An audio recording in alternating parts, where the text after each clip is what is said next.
आज हम बात करेंगे हड़प्पा सभ्यता की। हड़प्पा सभ्यता जिसे हम सिंधु घाटी सभ्यता भी कहते हैं, और ये सभ्यता हमारी 4500 साल पुरानी सभ्यता है। दुनिया की पहली नगरीय सभ्यता। आज जो आप शहर देखते हैं, रोड बने हुए देखते हैं, नाली बनी हुई देखते हैं, वो सब हमारी भारतीय सभ्यता में कब था? 4500 साल पहले। इसलिए 4500 साल पुराना विश्व का सबसे उन्नत नगरीय सभ्यता का अध्ययन आज हम करेंगे। आज भी इसके रहस्य पुरातत्वविदों को आकर्षित करते हैं। आज भी पुरातत्वविद इसको क्या करते हैं बेटा? इसके बारे में खोज कर रहे हैं, इसके बारे में खुदाई कर रहे हैं। जानते हैं, आगे हम पढ़ते हैं धीरे धीरे करके। हड़प्पा सभ्यता की खोज और पुरातत्व अनुसंधान क्या है? हड़प्पा सभ्यता की खोज कब हुई? प्रारंभिक खोज हुई थी 1920 और 21 में। किनके द्वारा? सर जॉन मार्शल के नेतृत्व में हुई थी, भारतीय पुरातत्व सर्वेक्षण द्वारा।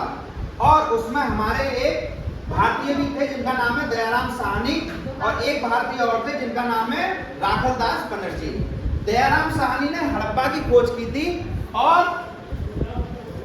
राखलदास बनर्जी ने मोहनजोदड़ो की खोज की थी।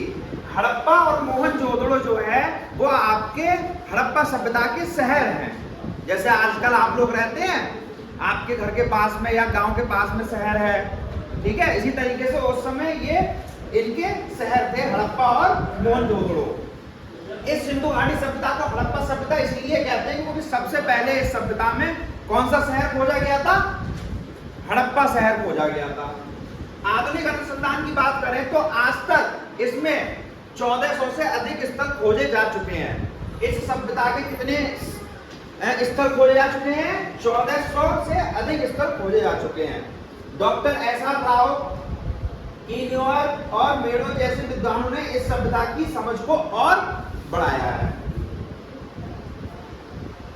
अब बात करते हैं हड़प्पा सभ्यता के भौगोलिक विस्तार और प्रमुख नगर के बारे में। भौगोलिक क्षेत्र की बात करें तो सिंधु नदी घाटी से लेकर गुजरात तक 13 लाख वर्ग किलोमीटर में यह सभ्यता फैली हुई है। आधुनिक पाकिस्तान और उत्तर पश्चिम भारत को कवर करती है। ये हड़प्पा सभ्यता कहां पर थी बेटा? जो आज का पाकिस्तान है वो, और हमारे भारत का उत्तर पश्चिम एरिया जो है वो इस हड़प्पा सभ्यता को कवर करता है। बहुत ही इंपॉर्टेंट शहर है इसका, हड़प्पा सभ्यता का हड़प्पा, जिसके नाम पर सभ्यता का नाम भी पड़ा क्या? हड़प्पा। पंजाब में स्थित यह नगर सभ्यता का नामकरण स्थल है। जैसा मैंने बताया कि इसी के नाम पर इस सभ्यता का नाम हड़प्पा पड़ा। रावी नदी के तट पर बसा हुआ है और महत्वपूर्ण व्यापारिक केंद्र था उस समय। उस समय यहाँ पर क्या होता था बच्चों? व्यापार होता था। दूसरा महत्वपूर्ण शहर है इसका मोहनजोदड़ो। मोहनजोदड़ो जिसे हम मुर्दों का टीला भी कहते हैं। अगर एग्जाम में आपसे पूछा जाए कि मुर्दों का टीला किसे कहते हैं तो आप किसे बताओगे? मोहनजोदड़ो को। सबसे अच्छी तरह संरक्षित नगर और यूनेस्को विश्व धरोहर स्थल भी है। बहुत ही अच्छा आज भी संरक्षित शहर है। आज भी ये क्या है? इसके काफी वहां पर चीजें देखने को मिलती हैं और यूनेस्को विश्व धरोहर स्थल में भी इसका नाम है।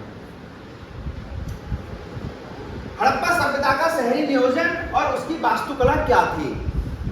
हड़प्पा सभ्यता जो सबसे ज्यादा फेमस है वो अपने शहरी नियोजन की वजह से फेमस है, प्रसिद्ध है विश्व में। क्या क्या था इसके शहरी नियोजन में? ग्रिड पैटर्न, मानकीकृत ईंटें, बहुमंजिला भवन। जो आज आप बनाते हो ना, जो आज आप मकान बनाते हो, 1 मंजिल 2 मंजिल, उसमें आप लैट्रीन, बाथरूम, किचन, सारी चीजें ध्यान में रखते हुए मकान बनते हैं, वो आज से हमारी भारतीय सभ्यता में 4500 साल पहले था। ग्रिड पैटर्न की बात करें तो ग्रिड पैटर्न क्या है? ग्रिड पैटर्न होता है बच्चों, सड़कें एक दूसरे को समकोण पर काटती थी। जो सड़कें बनती थी वो एक दूसरे को कैसे काटती थी? समकोण पर काटती थी। ऐसा नहीं था कि आपकी टेढ़ी मेढ़ी गलियां बनी हुई हैं, ठीक है? इसको कहते हैं ग्रिड पैटर्न। जब सड़कें आपकी समकोण पर काटे तो उसको हम क्या कहते हैं? ग्रिड पैटर्न कहते हैं। और यह हमारी हड़प्पा सभ्यता में थी। मुख्य सड़कें 10 मीटर चौड़ी होती थी और गलियां 2 से 3 मीटर चौड़ी होती थी। उस जमाने में जो गलियां होती थी वो चौड़ाई का बहुत ध्यान रखते थे। जो मुख्य सड़कें होती थी वो आपकी 10 मीटर चौड़ी होती थी और गलियां आपकी 2 से 3 मीटर चौड़ी होती थी। मानकीकृत ईंटें, यानी जो ईंटें यूज करते थे वो बहुत ही प्रॉपर बनी हुई ईंटें यूज करते थे। जैसे सभी नगरों में 4:2:1, 4:2:1, यानी कि 4 लंबाई, 2 चौड़ाई और 1 ऊंचाई, इस तरीके से पकी हुई ईंटों का यूज करते थे उस जमाने में। कब? 4500 साल पहले क्या करते थे? पकी हुई ईंटें, जो आजकल आप भट्टों पे ईंटें लेके आते हो भट्टों से, वो उस जमाने में यूज होती थी, पकी हुई ईंटों का यूज होता था। और उनका आकार क्या होता था? 4:2:1। ये उच्च तकनीक समझ को दर्शाता है, ये उस जमाने की उच्च तकनीक को दर्शाता है कि उस जमाने में भी हमारे पास उच्च तकनीक थी। बहुमंजिला भवन हुआ करते थे। 2 से 3 मंजिल घर पाए गए हैं खोज में। उस जमाने में 2 से 3 मंजिल घर होते थे, बड़े आंगन होते थे घर में, अलग स्नानागार होता था। स्नानागार मतलब बाथरूम जहां आप नहाते हैं, और रसोई भी होती थी उस समय। प्रत्येक घर में निजी कुआं होता था पानी को यूज करने के लिए। ठीक है। जल प्रबंधन और सीवरेज सिस्टम। आज हम देखते हैं कि आज हमारे यहाँ क्या होता है, नालियां सही नहीं बनी हुई हैं, घरों का पानी क्या कर जाता है, सड़कों पे आ जाता है। लेकिन उस समय पर ऐसा नहीं था। उस समय पर उन्नत नाली व्यवस्था थी, महान स्नानागार थे, जल संचयन तकनीक का यूज किया जाता था। अगर हम बात करें उन्नत नाली व्यवस्था की, तो प्रत्येक घर से पानी मुख्य नाली में जाता था। नालियों पर पत्थर की स्लैब से ढक्कन लगाया जाता था, यानी कि जो घर में आप पानी यूज करते थे नहाने में, बर्तन धोने में, या जो आप यूज करते हैं, वो पानी घरों से नाली के ही द्वारा कहाँ जाता था? मुख्य नाली में जाता था। ठीक है। और जो नालियां होती थी वो ढकी हुई होती थी। ठीक है। ऐसा नहीं था खुली नालियां। खुली नालियों से क्या होता है, उसमें कीड़े, मच्छर, मक्खी और फिर उनसे बीमारियां फैलती हैं। तो उस जमाने में इस चीज का बहुत ध्यान दिया जाता था।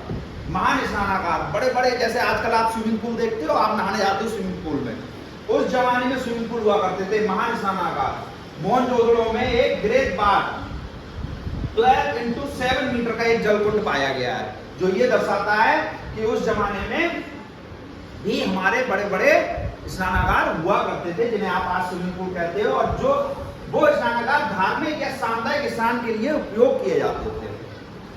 धार्मिक या सामुदायिक स्नान के लिए प्रयोग किए जाते थे। जल संचयन तकनीक, पानी को आजकल हम कहते हैं ना कि पानी को बचाओ, जल बचाओ, और बहुत हमारी सरकार बहुत सारी योजनाएं लेके आती है कि जल संचयन करो, जल को बचाओ। ठीक है। ये तकनीक उस जमाने में आज से 4500 साल पहले यूज की जाती थी। उन्हें पानी का बहुत महत्व समझ में आता था, और उस महत्व को समझते हुए वो क्या करते थे? वर्षा के जल का संचयन करते थे, जो आज हमारी सरकार यूज करती है। क्या करती है कि वो कहती है कि जो वर्षा का जल है उसे क्या करो? उसका संचयन करो। ठीक है। तो हम वर्षा जल का क्या करते हैं? संचयन करते हैं। उस जमाने में क्या करते थे? वर्षा जल का संचयन करते थे, यानी उस पानी को हम आगे यूज करने के लिए उसका संचयन करते थे। कुओं का निर्माण करते थे, भूजल की उचित उपयोग करते थे, भूजल का। और 700 कुएं मोहनजोदड़ो में मिले हैं। जब ये वहां आज जब खुदाई करी गई वहां मोहनजोदड़ो में, तो वहां में कितने कुएं मिले? 700 कुएं मिले थे। व्यापार भी होता था उस समय, शिल्प और तकनीक उन्नति भी थी। व्यापारिक संपर्क किससे था? मेसोपोटामिया की सभ्यता से हमारा व्यापारिक संबंध था, हड़प्पा सभ्यता का। सुमेरियन पत्रों में मेहुला का उल्लेख है। फारस की खाड़ी तक पहुंच थी। लापिस लजूली, सोना चांदी का आयात होता था। उस जमाने में भी सोना चांदी का क्या होता था? आयात होता था। आयात मतलब व्यापार होता था, सोना चांदी का आयात और निर्यात करते थे। शिल्प कौशल, मिट्टी के बर्तन, मोहरे, आभूषण, ये सब पाई गई हैं। कांस्य और तांबे की मूर्तियां पाई गई हैं। सूती वस्त्र उत्पादन, ये सारे व्यापार उस समय होते थे। मिट्टी के बर्तन बनते थे, मोहरे, आभूषण, कांस्य के बर्तन बनते थे, तांबे के बर्तन बनते थे, सूती वस्त्र का, यानी उस जमाने में भी सूती वस्त्र बनाए जाते थे, आज से 4500 साल पहले। सामाजिक संरचना क्या थी हड़प्पा सभ्यता की? सामाजिक मतलब घर परिवार कैसा था, कैसे लोग रहते थे। समतावादी समाज था। समतावादी मतलब सबको समान समझने वाला। कोई राजा या धर्मगुरु का साक्ष्य नहीं मिला है। उस जमाने में कोई राजा नहीं हुआ करता था, ठीक है, कोई राजा नहीं होता था, कोई धर्मगुरु नहीं होता था। समान आकार के घर होते थे, सभी लोगों के लगभग बराबर बराबर घर बने हुए होते थे। न्याय संगत संपत्ति वितरण का संकेत मिलता है, यानी कि सबको जो संपत्ति होती थी बराबर बराबर बांट दी जाती थी, या उस तरीके का हमें संकेत मिला है। महिलाओं की स्थिति क्या थी उस समय? महिलाओं की स्थिति बहुत अच्छी थी उस समय। महिलाओं की स्थिति क्यों? जैसे हमें को साक्ष्य मिले हैं कि मातृ देवी की मूर्तियां मिली हैं उस समय, मातृ देवी की मूर्तियां मिली हैं, जिससे ये पता चलता है कि वो उन मातृ देवी की क्या करते थे? पूजा और आराधना करते थे। महिलाएं आभूषण पहनती थी और घरेलू उद्योगों में भाग लेती थी। कुछ ऐसी चीजें मिली हैं जिससे साक्ष्य मिले हैं कि महिलाएं क्या पहनती थी उस जमाने में? आभूषण पहनती थी और घरेलू उद्योगों में भाग लेती थी। बच्चों को खेलने के लिए खिलौने भी पाए गए थे। मिट्टी की गाड़ियां, गुड़िया, सीटी और पहियों वाले खिलौने मिले हैं, जिससे पता चलता है कि बच्चों के मनोरंजन का भी साधन था और खेलने के लिए यूज करते थे। ठीक, ये हमारे समाज की स्थिति थी उस समय। हड़प्पाई लिपि और भाषा की पहली।